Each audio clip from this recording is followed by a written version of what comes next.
शीर्षक, कैसे बनाएं अपने बच्चों को एक प्रभावी सार्वजनिक वक्ता, आत्मविश्वास और कौशल का विकास। भूमिका। आज के युग में सार्वजनिक बोलने का महत्व तेजी से बढ़ रहा है। चाहे स्कूल में प्रस्तुति देना हो, किसी प्रतियोगिता में भाग लेना हो या किसी सभा में अपने विचार साझा करना हो, बच्चों के लिए प्रभावी सार्वजनिक बोलने की कला एक महत्वपूर्ण कौशल है। यह न केवल उनके आत्मविश्वास को बढ़ाता है बल्कि उन्हें नेतृत्व कौशल और संचार कौशल में भी सुधार करने में मदद करता है। इस कहानी में हम जानेंगे कि कैसे आप अपने बच्चों को एक प्रभावी सार्वजनिक वक्ता बनाने में मदद कर सकते हैं, आत्मविश्वास बढ़ा सकते हैं और सार्वजनिक बोलने के कौशल को विकसित कर सकते हैं। अध्याय 1, सार्वजनिक बोलने का महत्व। सार्वजनिक बोलने का प्रभाव। सार्वजनिक बोलने की कला केवल शब्दों का खेल नहीं है, बल्कि यह विचारों का सजीव प्रस्तुतिकरण है। यह एक ऐसा मंच है जहां बच्चे अपने विचार, अनुभव और ज्ञान को दूसरों के साथ साझा कर सकते हैं। इसके माध्यम से वे न केवल अपने विचारों को प्रस्तुत करते हैं, बल्कि दूसरों को प्रेरित भी करते हैं। सार्वजनिक बोलने का लाभ। आत्मविश्वास में वृद्धि। सार्वजनिक रूप से बोलने से आत्मविश्वास बढ़ता है। जब बच्चे किसी बड़े समूह के सामने अपने विचार प्रस्तुत करते हैं, तो यह उनके आत्मविश्वास को मजबूती देता है। नेतृत्व कौशल का विकास। सार्वजनिक बोलने की क्षमता बच्चों के नेतृत्व कौशल को भी निखारती है। एक प्रभावी वक्ता के रूप में वे अपने समूह या टीम का नेतृत्व कर सकते हैं। संचार कौशल में सुधार। सार्वजनिक बोलने से उनके संचार कौशल में सुधार होता है। वे अपने विचारों को स्पष्ट और प्रभावी ढंग से प्रस्तुत करना सीखते हैं। प्रेरणा देने की क्षमता। एक अच्छा वक्ता दूसरों को प्रेरित कर सकता है। बच्चों के शब्दों से लोग प्रेरित होते हैं और उन्हें अपने जीवन में सकारात्मक बदलाव लाने की प्रेरणा मिलती है। अध्याय 2, प्रारंभिक तैयारी। आत्मविश्वास का विकास। सार्वजनिक बोलने का पहला कदम आत्मविश्वास का विकास है। इसके लिए बच्चों को खुद पर विश्वास होना चाहिए कि वे अपने विचारों को प्रभावी ढंग से प्रस्तुत कर सकते हैं। आत्मविश्वास बढ़ाने के लिए निम्नलिखित उपाय अपनाएं। दर्पण अभ्यास। दर्पण के सामने खड़े होकर अपने भाषण का अभ्यास करें। इससे बच्चों को अपनी भाव भंगिमा और आवाज के उतार चढ़ाव को समझने में मदद मिलेगी। छोटे समूहों में बोलना। शुरुआत में छोटे समूहों के सामने बोलने का प्रयास करें। इससे उनका आत्मविश्वास बढ़ेगा और वे बड़े समूहों के सामने बोलने के लिए तैयार होंगे। सकारात्मक सोच। हमेशा सकारात्मक सोच रखें। यह माने कि वे एक अच्छे वक्ता हैं और उनके विचार महत्वपूर्ण हैं। विषय की तैयारी। अच्छा वक्ता बनने के लिए विषय की अच्छी तैयारी करना आवश्यक है। इसके लिए निम्नलिखित उपाय अपनाएं। विषय का चयन। सबसे पहले अपने भाषण के लिए एक विषय का चयन करें। यह विषय उनके ज्ञान और रुचि के अनुसार होना चाहिए। शोध करें। चुने हुए विषय पर गहराई से शोध करें। इससे उन्हें विषय के बारे में अधिक जानकारी मिलेगी और वे अपने विचारों को स्पष्ट रूप से प्रस्तुत कर पाएंगे। नोट्स बनाएं। अपने भाषण के मुख्य बिंदुओं को नोट्स के रूप में तैयार करें। यह उन्हें अपने विचारों को संरचित ढंग से प्रस्तुत करने में मदद करेगा। अभ्यास करें। अपने भाषण का बार बार अभ्यास करें। इससे उन्हें अपने विचारों को क्रमबद्ध ढंग से प्रस्तुत करने में मदद मिलेगी। अध्याय 3, प्रभावी सार्वजनिक बोलने की तकनीकें।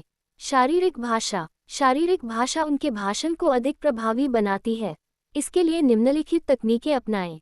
आंखों का संपर्क। अपने श्रोताओं के साथ आंखों का संपर्क बनाए रखें। इससे उनके और श्रोताओं के बीच एक जुड़ाव बनता है। हाव भाव। अपने हाथों और शरीर की भाषा का उपयोग करें। यह उनके भाषण को जीवंत बनाता है और श्रोताओं को आकर्षित करता है। मंच पर चलना। मंच पर स्थिर खड़े रहने की बजाय हल्का चलना उनके भाषण को अधिक गतिशील बनाता है। इससे श्रोताओं का ध्यान उन पर केंद्रित रहता है। आवाज का उतार चढ़ाव। उनकी आवाज का उतार चढ़ाव उनके भाषण को अधिक प्रभावी बनाता है। इसके लिए निम्नलिखित तकनीकें अपनाएं। स्वर की विविधता। अपने स्वर में विविधता लाएं। कभी ऊंचे स्वर में बोलें तो कभी नीचे स्वर में। इससे श्रोताओं का ध्यान उनके भाषण पर बना रहता है। द्रुतागति और मंथक गति। कभी कभी तेजी से बोलें तो कभी धीरे धीरे। इससे उनके भाषण में रिदम बनी रहती है। विराम। महत्वपूर्ण बिंदुओं पर थोड़ी देर रुकें। इससे श्रोताओं को उनके विचारों को समझने का समय मिलता है। श्रोताओं के साथ जुड़ाव। श्रोताओं के साथ जुड़ाव बनाना उनके भाषण को अधिक प्रभावी बनाता है। इसके लिए निम्नलिखित उपाय अपनाएं। प्रश्न पूछें। भाषण के दौरान श्रोताओं से प्रश्न पूछें। इससे उनके और श्रोताओं के बीच एक संवाद स्थापित होता है। कहानियां सुनाएं। अपने भाषण में कहानियां शामिल करें। कहानियां श्रोताओं को आकर्षित करती हैं और उनके विचारों को स्पष्ट रूप से प्रस्तुत करती हैं। उदाहरण दें। अपने विचारों को स्पष्ट करने के लिए उदाहरण दें। उदाहरण श्रोताओं को आपके विचारों को समझने में मदद करते हैं। अध्याय 4, बच्चों के लिए विशेष तकनीकें, खेल और गतिविधियां। बच्चों को सार्वजनिक बोलने की कला सिखाने के लिए खेल और गतिविधियों का उपयोग करें। इसके लिए निम्नलिखित उपाय अपनाएं। नाटक। बच्चों को नाटक में भाग लेने के लिए प्रेरित करें। नाटक उनके आत्मविश्वास को बढ़ाता है और उन्हें अपने विचारों को प्रभावी ढंग से प्रस्तुत करने में मदद करता है। कहानी सुनाना। बच्चों को कहानियां सुनाने के लिए प्रोत्साहित करें। कहानी सुनाना उनके संचार कौशल को सुधारता है और उन्हें श्रोताओं के साथ जुड़ने में मदद करता है। डिबेट। बच्चों को डिबेट में भाग लेने के लिए प्रेरित करें। डिबेट उनकी तर्कशीलता और नेतृत्व कौशल को सुधारता है। Role play. रोल प्ले बच्चों के आत्मविश्वास को बढ़ाता है और उन्हें सार्वजनिक बोलने की कला सिखाता है। इसके लिए निम्नलिखित उपाय अपनाएं। विभिन्न भूमिकाएं। बच्चों को विभिन्न भूमिकाएं निभाने के लिए प्रेरित करें। इससे उन्हें विभिन्न दृष्टिकोणों को समझने में मदद मिलती है। समूह गतिविधियां। बच्चों को समूह गतिविधियों में भाग लेने के लिए प्रेरित करें। समूह गतिविधियां उन्हें टीम वर्क और नेतृत्व कौशल सिखाती हैं। प्रस्तुति। बच्चों को अपने विचारों को प्रस्तुति के रूप में प्रस्तुत करने के लिए प्रेरित करें। प्रस्तुति उनके संचार कौशल को सुधारती है। अध्याय 5, प्रोत्साहन और समर्थन। प्रशंसा और प्रोत्साहन। बच्चों के प्रयासों की प्रशंसा करें और उन्हें प्रोत्साहित करें। इससे उनका आत्मविश्वास बढ़ता है और वे बेहतर बनने की प्रेरणा प्राप्त करते हैं। इसके लिए निम्नलिखित उपाय अपनाएं। प्रशंसा। बच्चों के छोटे छोटे प्रयासों की भी प्रशंसा करें। इससे उन्हें अपने प्रयासों की महत्वता का एहसास होता है। पुरस्कार। बच्चों को उनके अच्छे प्रदर्शन के लिए पुरस्कार दें। पुरस्कार उन्हें और अधिक मेहनत करने के लिए प्रेरित करता है। सकारात्मक प्रतिक्रिया। बच्चों को सकारात्मक प्रतिक्रिया दें। इससे उन्हें अपने कौशल को सुधारने में मदद मिलती है। मार्गदर्शन और समर्थन। बच्चों को उचित मार्गदर्शन और समर्थन प्रदान करें। इसके लिए निम्नलिखित उपाय अपनाएं। मार्गदर्शन। बच्चों को सही दिशा में मार्गदर्शन करें।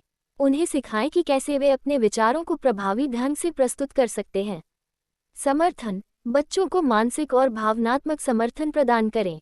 उन्हें विश्वास दिलाएं कि वे एक अच्छे वक्ता बन सकते हैं। प्रशिक्षण। बच्चों को सार्वजनिक बोलने के लिए विशेष प्रशिक्षण दें। इससे उन्हें अपने कौशल को सुधारने में मदद मिलती है। अध्याय 6, अभ्यास और धैर्य। नियमित अभ्यास। सार्वजनिक बोलने की कला को सुधारने के लिए नियमित अभ्यास आवश्यक है। इसके लिए निम्नलिखित उपाय अपनाएं।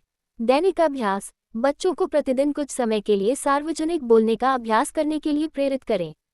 नियमित अभ्यास उनके कौशल को सुधारता है। अभ्यास सत्र। बच्चों के लिए विशेष अभ्यास सत्र आयोजित करें। इससे उन्हें अपने विचारों को संरचित ढंग से प्रस्तुत करने में मदद मिलती है। समूह अभ्यास। बच्चों को समूह अभ्यास के लिए प्रेरित करें। समूह अभ्यास से उन्हें टीम वर्क और नेतृत्व कौशल सीखने में मदद मिलती है। धैर्य और सहनशीलता। सार्वजनिक बोलने की कला को सुधारने में धैर्य और सहनशीलता की आवश्यकता होती है। इसके लिए निम्नलिखित उपाय अपनाएं। धैर्य। बच्चों को धैर्य रखना सिखाएं। उन्हें समझाएं कि सार्वजनिक बोलने की कला को सुधारने में समय लगता है। सहनशीलता। बच्चों को सहनशीलता सिखाएं। उन्हें समझाएं कि असफलताओं से सीखकर ही वे सफल हो सकते हैं। प्रेरणा। बच्चों को प्रेरित करें कि वे निरंतर प्रयास करते रहें। उन्हें समझाएं कि मेहनत और समर्पण से ही वे एक अच्छे वक्ता बन सकते हैं। निष्कर्ष। सार्वजनिक बोलने की कला एक महत्वपूर्ण कौशल है जिसे बच्चों को सिखाना आवश्यक है। इसके माध्यम से वे आत्मविश्वास, नेतृत्व कौशल और संचार कौशल को सुधार सकते हैं। इसके लिए आवश्यक है कि हम उन्हें उचित मार्गदर्शन, समर्थन और प्रोत्साहन प्रदान करें। नियमित अभ्यास, धैर्य और सहनशीलता से वे एक प्रभावी सार्वजनिक वक्ता बन सकते हैं। इस कहानी में बताए गए उपायों को अपनाकर आप अपने बच्चों को एक अच्छे सार्वजनिक वक्ता बना सकते हैं, जो न केवल उनके व्यक्तिगत विकास में सहायक होगा, बल्कि समाज में भी उनका योगदान बढ़ाएगा।